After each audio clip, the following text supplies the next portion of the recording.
Kita mau agungkan Tuhan, karena Tuhanlah yang layak untuk kita puji. Terima kasih Tuhan. Dan kami bersyukur Tuhan, Kau yang jadi Tuhan kami, Kau yang jadi penebus kami. Besar mulia kasih-Mu, Kau korbankan hidup-Mu, curahkan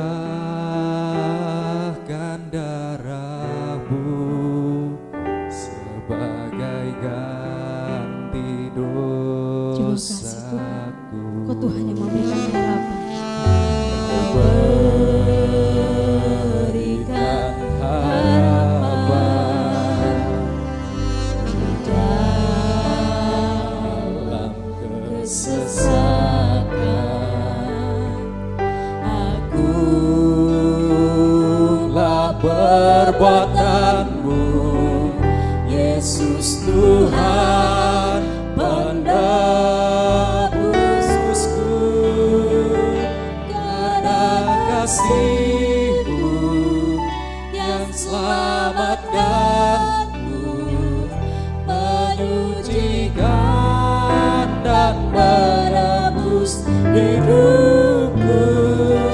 Ku naikkan syukur buat pengorbanan-Mu, Maha mulia dan terindah Kau Yesus. Kau Tuhan yang memberikan kepada kami Tuhan harapan yang baru. Kau berikan harapan Di dalam kesesakan, agunglah perbuatan-Mu, Yesus Tuhan penebusku. Karena kasih-Mu yang selamatkan-Ku, menyucikan dan menebus hidupku. Ku naikkan syukur buat pengorbanan-Mu, Maha mulia dan terindah Kau Yesus.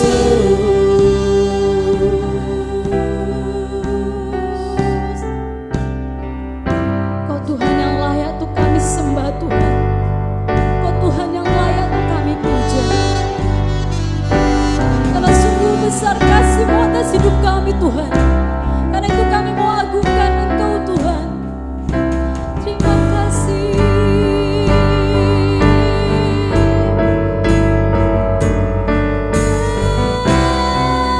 Ku pujikan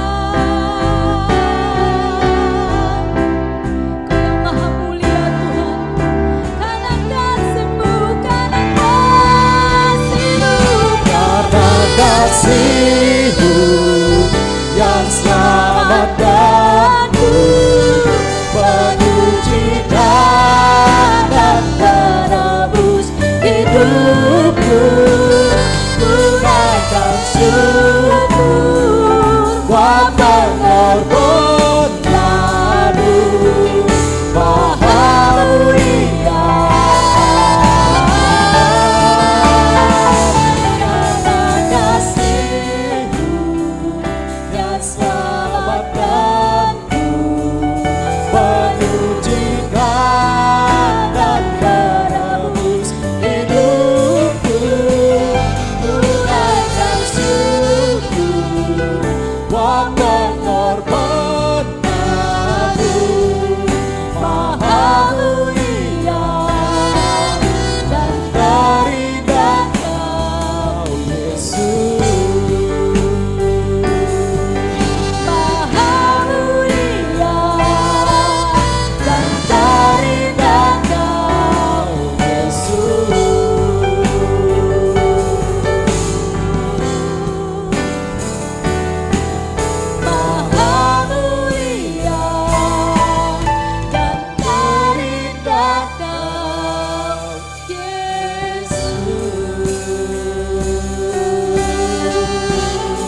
segalanya Tuhan.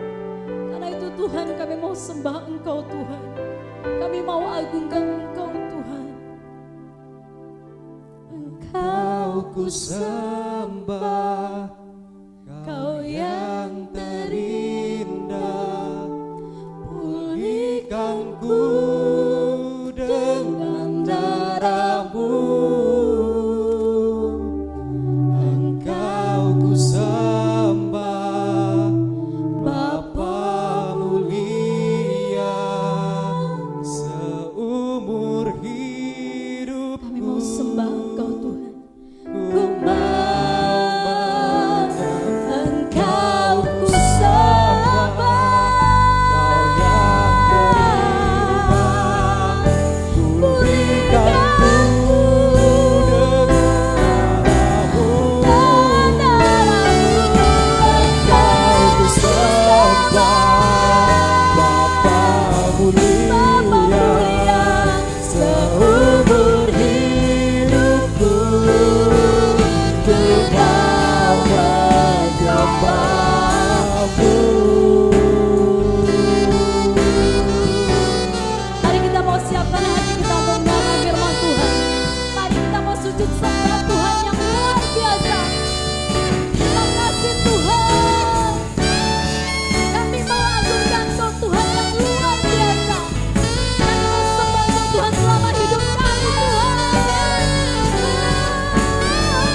Haleluya, puji nama Tuhan. Bapak, Ibu, dan saudaraku yang kasih Tuhan, salam, salam damai sejahtera Tuhan kita Yesus Kristus. Hari ini hari yang berbahagia, kita merayakan kebangkitan Tuhan di hari Paskah ini. Dan sesuai dengan tema Paskah dari GBT tahun 2021 ini, temukanlah Tuhan yang hidup. Mari kita belajar kebenaran firman Tuhan. Kita buka di dalam Injil Matius 28 ayat 5 sampai dengan ayat yang ke-10. Injil Matius 28 ayat 5 sampai dengan yang ke-10, demikian bunyi firman Tuhan. Akan tetapi malaikat itu berkata kepada perempuan-perempuan itu, "Janganlah kamu takut, sebab aku tahu kamu mencari Yesus yang disalibkan itu. Ia tidak ada di sini, sebab ia telah bangkit sama seperti yang telah dikatakannya. Mari, lihatlah tempat ia berbaring, dan segeralah pergi dan katakanlah kepada murid-muridnya bahwa ia telah bangkit dari antara orang mati. Ia mendahului kamu ke Galilea. Di sana kamu akan melihat dia. Sesungguhnya aku telah mengatakannya kepadamu." Ayat yang ke-8, mereka segera pergi dari kubur itu dengan takut dan dengan sukacita yang besar, dan berlari cepat-cepat untuk memberitahukannya kepada murid-murid Yesus. Tiba-tiba Yesus berjumpa dengan mereka dan berkata, "Salam bagimu." Mereka mendekatinya dan memeluk kakinya serta menyembahnya. Ayat 10 berkata, maka kata Yesus kepada mereka, "Janganlah takut, pergi dan katakanlah kepada saudara-saudaraku supaya mereka pergi ke Galilea, dan di sanalah mereka akan melihat aku." Amin, puji nama Tuhan. Bapak, Ibu, dan saudaraku, di dalam Injil Matius 28 ayat 5 sampai dengan 10 ini kita melihat Tuhan Yesus bangkit. Dan ini jelas merontokkan berita-berita yang tidak benar, berita-berita hoax, berita-berita yang membohongi bahwa yang mati itu, yang disalib itu, apalagi yang mati, yang disalib itu adalah bukan Tuhan Yesus. Seperti yang diungkapkan oleh para mahkamah agama, ahli-ahli Taurat. supaya mereka menjaga kubur Yesus dan kemudian memberitahukan ketika kubur itu kosong, mereka memberitahukan, menyebarkan berita-berita kebohongan bahwa mayat Tuhan Yesus itu dicuri oleh murid-muridnya. Tapi kita melihat di sini bahwa mereka mencari Yesus yang disalibkan, artinya mereka mencari Yesus yang mati itu. Pagi-pagi benar mereka datang ke kubur Yesus karena mau mencari Tuhan Yesus yang mati. Tapi faktanya dia sudah bangkit. Padahal Tuhan Yesus sudah memberitahukan bahwa pada hari ketiga ia akan bangkit. Rupa-rupanya murid-murid itu ragu-ragu atau bahkan mungkin tidak percaya akan hal itu atau lupa akan perkataan Tuhan itu. Sehingga mereka datang ke kubur dengan maksud untuk memberi rempah-rempah kepada mayat Tuhan Yesus itu. Mereka mencari Yesus yang mati. Tapi kenyataannya Tuhan Yesus bangkit. Yang mereka jumpai adalah malaikat di situ. Sehingga malaikat berkata, "Janganlah takut, sebab aku tahu," malaikat itu tahu, "kamu mencari Yesus yang disalibkan itu." Dan bukti dari kebangkitan Tuhan, inilah menarik Bapak Ibu. Harus ada bukti, bukan perkataan saja, tapi bukti. Apa buktinya Tuhan Yesus bangkit? Maka malaikat itu menunjuk kepada tempat di mana mayat Tuhan Yesus dibaringkan. Inilah tempat di mana ia berbaring. Sekarang tidak ada. Jadi benda mati tempat mayat Tuhan Yesus dibaringkan itu menjadi satu bukti kebangkitan Tuhan. Satu bukti kebangkitan Tuhan. Kan memang perlu bukti. Dan malaikat itu menunjukkan satu bukti. Artinya kebangkitan Tuhan itu bukanlah satu berita yang bohong, satu berita yang dusta, satu berita yang mengada-ngada. Tidak. Tapi kebangkitan Tuhan itu tepat seperti apa yang Tuhan Yesus katakan, bahwa pada hari yang ketiga Tuhan Yesus bangkit. Murid-murid datang ke kubur itu dengan maksud bukan untuk melihat kebangkitan Tuhan, tetapi ingin memberi rempah-rempah di situ, ingin menengok dan memberi rempah-rempah kepada mayat Tuhan Yesus.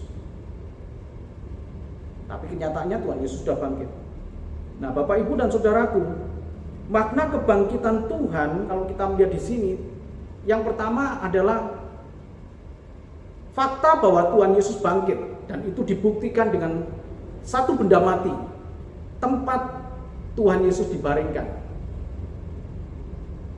Kemudian makna kebangkitan Tuhan Yesus itu dapat kita lihat di dalam ayat 63 sampai dengan 65 dari Matius 27. Matius 27 ayat 63 sampai dengan 65 dikatakan tentang kubur Yesus yang dijaga. Dan mereka berkata, "Tuhan, kami ingat bahwa si penyesat itu," ini imam-imam kepala dan orang-orang Farisi itu berkata kepada Pilatus, "Kami ingat si penyesat itu menyebut Tuhan Yesus sebagai si penyesat itu sewaktu hidupnya berkata, 'Sesudah 3 hari aku akan bangkit.' Karena itu perintahkanlah untuk menjaga kubur itu sampai hari yang ketiga. Jikalau tidak, murid-muridnya mungkin datang untuk mencuri dia, lalu mengatakan kepada rakyat, ia telah bangkit dari antara orang mati, sehingga penyesatan yang terakhir akan lebih buruk akibatnya daripada yang pertama." Yang pertama itu penyesatan tentang kebangkitan Tuhan, atau penyesatan juga secara luas, secara umum penyesatan tentang berita tentang kerajaan Allah dianggap sesat. Dan sekarang mereka khawatir akan ada penyesatan yang kedua yang jauh lebih besar lagi penyesatannya, yaitu berita tentang kebangkitan Tuhan. Ayat 64. Ayat 65 berkata, kata Pilatus kepada mereka, "Ini penjaga-penjaga bagimu, pergi dan jagalah kubur itu sebaik-baiknya." Ayat 66, maka pergilah mereka dan dengan bantuan penjaga-penjaga itu mereka memeteraikan kubur itu dan menjaganya. Apa makna yang bisa kita tarik dari kisah yang sudah saya katakan, sudah saya sampaikan kepada Bapak Ibu di dalam Matius 27 ayat 63 sampai dengan 66 ini, yaitu bahwa kebangkitan Tuhan Yesus mengalahkan kuasa dunia. Penjaga-penjaga Pilatus beserta dengan imam-imam kepala, orang-orang Farisi itu mewakili kuasa-kuasa dunia.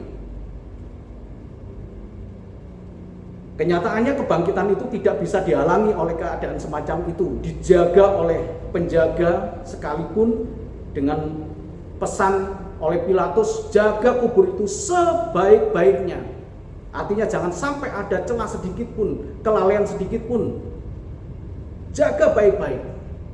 Tapi kenyataannya seperti tadi yang kita membaca di dalam Matius 28 ayat 5 sampai dengan yang ke-10, Tuhan Yesus bangkit. Artinya kebangkitan Tuhan itu mengalahkan kuasa-kuasa dunia. Nah, Bapak Ibu dan saudaraku yang kasih Tuhan, dengan kebangkitan Tuhan ini kita jadikan iman percaya bahwa Tuhan kita adalah Tuhan yang hidup dan itu bisa mengalahkan segala perkara-perkara dalam kehidupan kita ini. Sebab Tuhan hidup. Tuhan mengalahkan kuasa-kuasa itu. Jadi kalau kita lihat di sini, bukti kedua bahwa Tuhan Yesus bangkit itu di dalam ayat yang ke-9. Tiba-tiba Yesus berjumpa dengan mereka dan berkata, "Salam bagimu." Mereka mendekatinya dan memeluk kakinya serta menyembahnya. Kalau tadi bukti yang pertama adalah benda mati, sekarang bukti yang kedua adalah benda hidup. Siapakah benda hidup itu? Tuhan Yesus sendiri yang berjumpa dengan mereka ketika mereka dalam perjalanan mau menuju pada murid-murid yang lain. Tidak dijelaskan di mana, mungkin masih sekitar taman itu. Ketika mereka sudah berjumpa dengan malaikat dan kemudian mereka mau memberitahukan kepada murid-murid yang lainnya, dalam perjalanan pulang itulah Tuhan Yesus berjumpa dengan mereka. Ini adalah satu bukti kebangkitan Tuhan yang tidak bisa kita ragukan lagi atau orang lain meragukan lagi kalau kita sangat percaya Tuhan Yesus sudah bangkit. Ini kekristenan itu memang begini Bapak Ibu. Iman Kristen itu memang bukan omong kosong tapi penuh dengan bukti, penuh dengan saksi. Sehingga valid bahwa kebangkitan Tuhan itu betul-betul terjadi. Kalau tadi mereka malaikat itu berkata, ini loh tempat berbaring itu sudah nggak ada mayatnya, mayat Yesus sudah tidak ada, ini tempat berbaring. Bukti mereka melihat. Sekarang bagaimana mereka bisa masuk ke dalam kubur yang dijaga itu? Tadi saya katakan, kuasa kebangkitan itu mengalahkan kuasa dunia. Jadi Bapak Ibu tidak perlu takut apa yang bisa dilakukan oleh orang lain kepada kita. Itu mewakili kuasa dunia. Sebab kita punya kuasa Tuhan yang di dalam diri kita yang lebih besar. Yang lebih besar. Kuasa itu yang mengalahkan. Setelah tempat benda mati itu menjadi bukti, maka sekarang Tuhan Yesus yang membuktikan kepada murid-muridnya. Tentu pembuktian Tuhan Yesus ini supaya menepis keraguan-raguan dari iman percaya murid-muridnya itu. Apa betul Tuhan Yesus itu bangkit? Jadi konteksnya kalau kita kembali kepada konteks waktu itu, kita bisa memaklumi Bapak Ibu. Kita bisa memaklumi iman dari murid-murid yang ragu akan kebangkitan Tuhan. Tetapi keadaan ini nggak bisa kita tarik dengan keadaan zaman sekarang. Mungkin ada Bapak Ibu yang meragukan kebangkitan Tuhan, nggak bisa. Itu iman yang betul-betul amburadul itu. Tapi kalau konteks pada saat itu ya murid-murid ada yang ragu. Betul nggak ini? Sehingga butuh satu bukti pembuktian bahwa Tuhan Yesus bangkit. Dan bukti pertama adalah tempat dia dibaringkan. Bukti yang kedua, Tuhan menampakkan diri kepada murid-murid ketika mau kepada perempuan-perempuan ini, kepada Maria ini. Sebelum mereka kembali untuk memberitahukan kepada murid-murid Tuhan yang lainnya, kepada Petrus dan yang lainnya, untuk memberitahukan kabar ini. Tapi di tengah perjalanan kemudian mereka berjumpa dengan Tuhan. Tiba-tiba Yesus berjumpa dengan mereka dan berkata, "Salam bagimu." Kata salam bagimu, salom ini untuk meneduhkan, untuk memberikan ketenangan, untuk memberikan segar jiwa kita. Ketika Tuhan menyapa, salam bagimu. Dan Tuhan kemudian menunjukkan, ini aku. Dan mereka kemudian mendekatinya, memeluk kakinya, dan menyembah dia. 3 proses ini Bapak Ibu, makna kebangkitan Tuhan. 3 proses ini, mendekati dia, memeluk itu erat, kling ya, memegang dengan erat, mendekati untuk mengenal dia. Setelah kenal, kita melekat di dalam dia, dan pada bagian yang terakhir menyembah dia. Menyembah tentu bukti bahwa orang percaya, tapi tidak cukup hanya menyembah saja. Yang dimaksud dengan menyembah di situ adalah percaya dan akhirnya menuruti apa saja yang dia katakan, apa saja yang dia perintahkan, apa yang saja dia kehendaki. Itu adalah bentuk dari kita menyembah dia. Bapak Ibu dan saudaraku yang kasih Tuhan, itu adalah perjumpaan. Dan sekarang ketika mereka berjumpa, Tuhan Yesus memberikan perintah supaya mereka itu pergi, memberitahukan kepada murid-murid. Untuk apa? Perintah kepada murid-murid supaya mereka itu pergi ke Galilea. Pergi ke Galilea. Jadi dari kubur, ini ya, pelajaran di dalam kebangkitan Tuhan kali ini, dari kubur menuju kepada Galilea. Artinya apa? Dari jiwa yang sukacita. Tadi kan mereka tidak tahu kalau Tuhan Yesus bangkit, dan ternyata kemudian bangkit. Dan firman Tuhan berkata mereka kemudian lari pergi dari kubur itu dengan takut dan dengan sukacita. Artinya takut itu gemeter, betul-betul diliputi dengan perasaan sukacita di situ. Jadi dari perasaan sukacita menuju, dari kubur menuju kepada Galilea, dari perasaan sukacita menuju kepada perasaan yang dipenuhi dengan kuasa ilahi. Jadi Galilea itu menunjukkan kepada perasaan yang dipenuhi dari kuasa ilahi, dari perasaan sukacita, dari perasaan senang karena Tuhan bangkit, menuju kepada Galilea. Galilea itu berbicara tentang kuasa ilahi. Kalau Bapak Ibu nanti membaca di dalam Kisah Para Rasul 1, mereka diberikan kuasa di situ.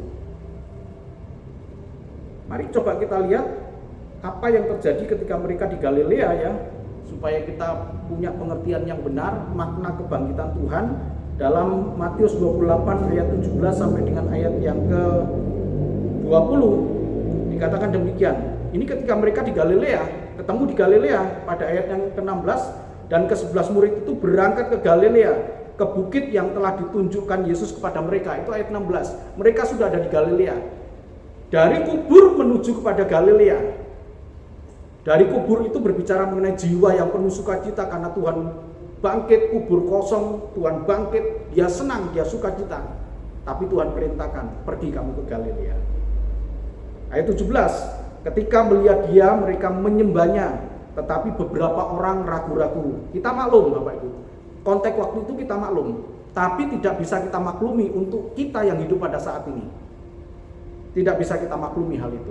Jadi kalau ada orang yang ragu-ragu akan kebangkitan Tuhan, itu berarti memang dia tidak percaya. Bukan ragu-ragu, memang tidak percaya kepada Tuhan Yesus. Ayat 18, Yesus mendekati mereka dan berkata, "Kepadaku telah diberikan segala kuasa di surga dan di bumi. Karena itu pergilah, jadikanlah semua bangsa muridku dan baptislah mereka dalam nama Bapa dan Anak dan Roh Kudus. Dan ajarlah mereka melakukan segala sesuatu yang telah kuperintahkan kepadamu. Dan ketahuilah, aku menyertai kamu senantiasa sampai kepada akhir zaman." Dari perasaan sukacita, mereka menuju kepada Galilea. Dan di Galilea itu dia diperlengkapi dengan kuasa ilahi, dipenuhi dengan kuasa ilahi. Untuk mereka bisa mengajar, untuk mereka bisa menjadikan orang lain itu murid Tuhan dan membaptis mereka, itu perlu kuasa ilahi. Dari perasaan sukacita kepada perasaan yang dipenuhi dengan kuasa ilahi. Nah Bapak Ibu dan Saudaraku, dari kubur itu bagian kita yang pertama tadi adalah menjadi makna bagi kita ya. Dari kubur menuju ke Galilea bagi kita itu perasaan sukacita tidak cukup, tapi kita dipenuhi, diperlengkapi dengan kuasa ilahi.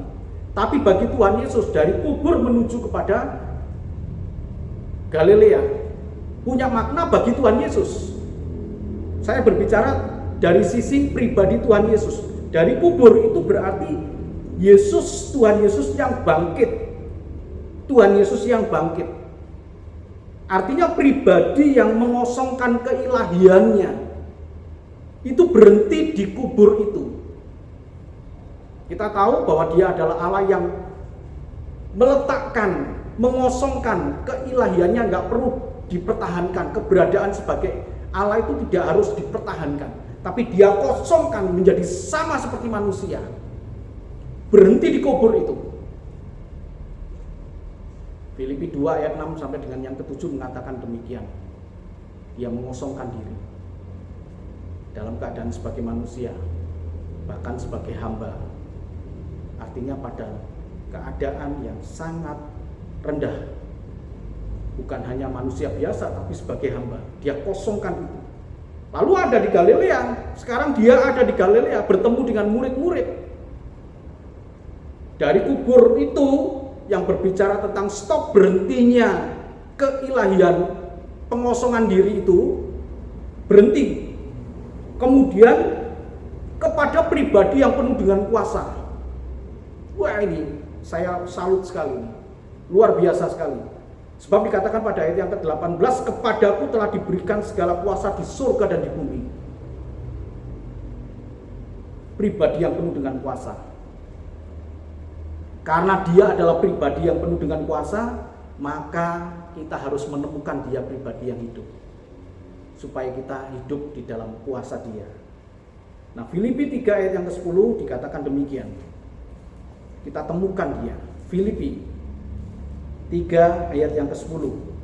Rasul Paulus mengatakan demikian. Yang ku kehendaki ialah mengenal dia dan kuasa kebangkitannya dan persekutuan dalam penderitaannya, di mana aku menjadi serupa dengan dia dalam kematiannya.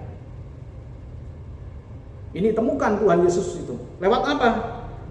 Lewat mengenal dia, kemudian menyatu dengan kuasa kebangkitannya, kemudian bersekutu dengan penderitaan Kristus. Maka kita temukan Tuhan yang hidup itu. Tuhan yang penuh dengan kuasa itu. Ini kan kita percaya, Bapak. Jadi di surga siapa yang berkuasa? Tuhan Yesus. Di bumi siapa yang berkuasa? Tuhan Yesus. Di bawah bumi siapa yang berkuasa? Tuhan Yesus. Dari kubur, maka berhentilah di situ nilai pengosongan diri Tuhan Yesus dan beralih ke Galilea. Di Galilea itu dia berkata, kepadaku telah diserahkan segala kuasa di surga dan di bumi. Pernyataan ini, Bapak, Ibu, dan Saudaraku, untuk memberikan kepada murid-murid itu perlengkapan rohani kuasa ilahi, sebab mereka akan disuruh Tuhan. Kalau saya disuruh oleh orang yang tidak punya kuasa, ya apa? Sehingga Tuhan Yesus mengatakan, segala kuasa telah diberikan kepadaku di surga maupun di bumi. Segala kuasa telah diberikan kepadaku, dan sekarang aku mengutus engkau. Pergilah ke segala bangsa, jadikanlah mereka murid. Sehingga mereka yakin, karena dia yang punya kuasa kok. Maka murid-murid itu bergerak, menemukan Tuhan yang hidup.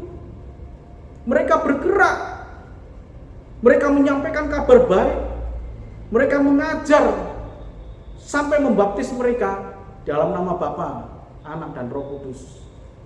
Dan janji Tuhan pada bagian yang terakhir tadi, ketahuilah aku menyertai kamu sampai akhir zaman.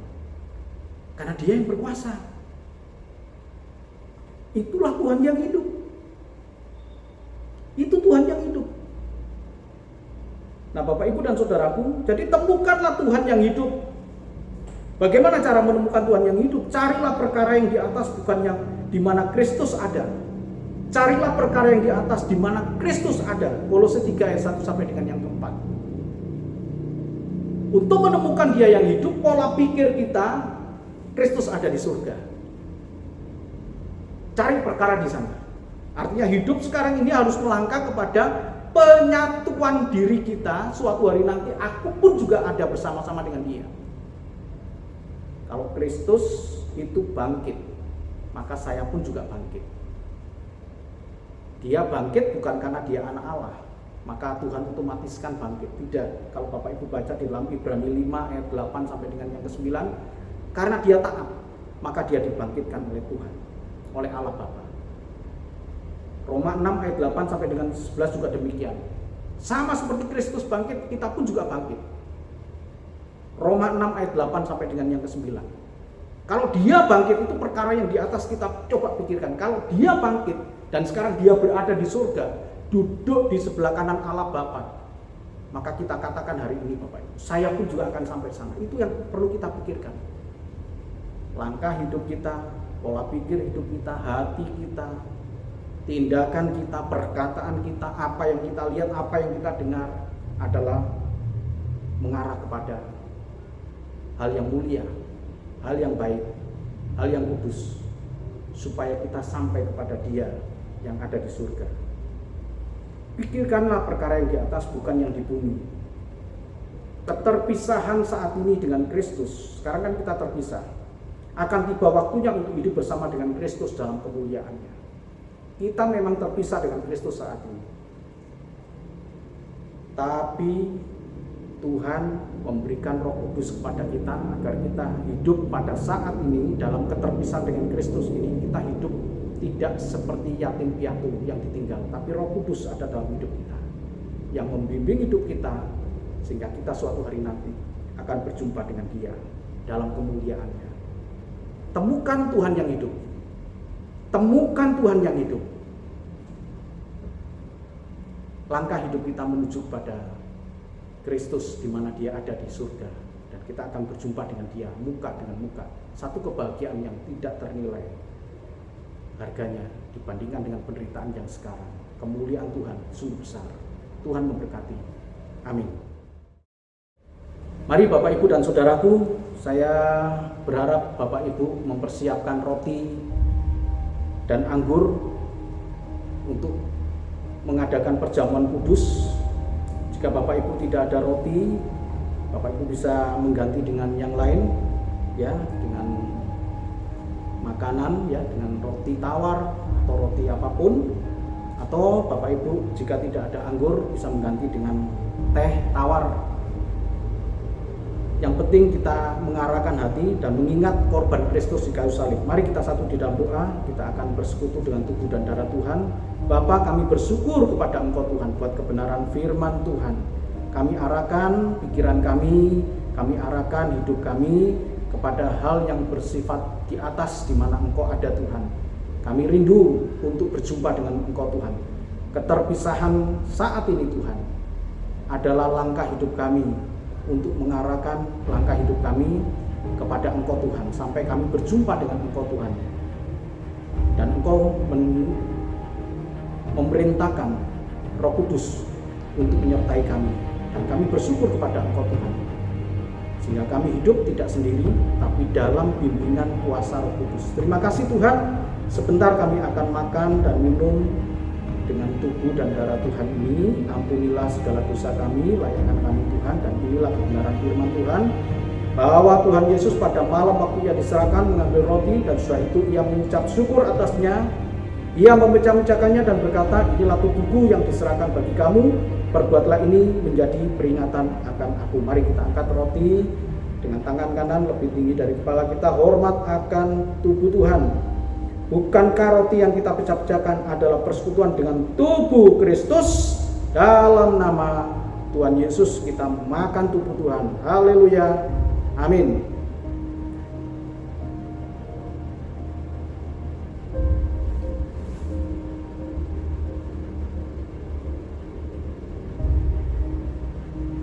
Dan sekarang kita pegang gelas kecil yang berisi anggur sebagai lambang darah Tuhan. Kita mengucap syukur kepada Tuhan buat kasih Tuhan, buat korban Kristus di kayu salib yang menebus dosa kami. Dialah Tuhan yang memberikan pengharapan dalam hidup kita. Terima kasih Tuhan, terima kasih. Demikian juga Ia mengambil cawan, sudah makan, lalu berkata, cawan ini adalah perjanjian baru yang dimeteraikan oleh darahku. Perbuatlah ini setiap kali kamu meminumnya menjadi peringatan akan aku. Mari kita angkat gelas kecil ini lebih tinggi dari kepala kita. Hormat akan darah Kristus. Bukankah cawan pengucapan syukur yang atasnya kita ucapkan syukur adalah persekutuan dengan darah Kristus? Dalam nama Tuhan Yesus kita minum darah Tuhan. Haleluya. Amin.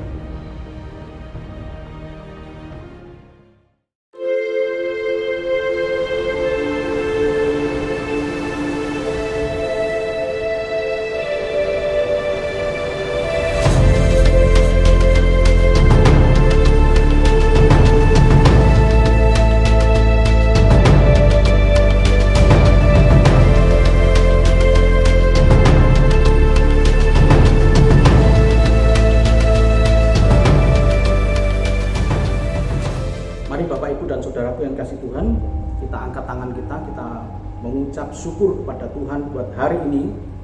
Kita beribadah, memperingati, merayakan kebangkitan Tuhan, kemenangan Tuhan kita Yesus Kristus atas maut. Terima kasih ya Bapak, terima kasih. Kami menemukan Tuhan yang hidup, dan kami bersyukur kepada Engkau Tuhan. Engkau Allah yang sangat mengasihi kami. Terima kasih Tuhan. Terima kasih, kami percayakan hidup kami ini ke dalam kuasa Engkau Tuhan, dan kami percaya penuh kepada Engkau Tuhan. Terima kasih ya Bapa, terima kasih. Jika sebentar kami akan menyelesaikan ibadah perayaan Paskah ini, kami dengan penuh sukacita menjalani kehidupan ini dengan penuh kuasa yang Engkau berikan kepada kami. Terima kasih Tuhan.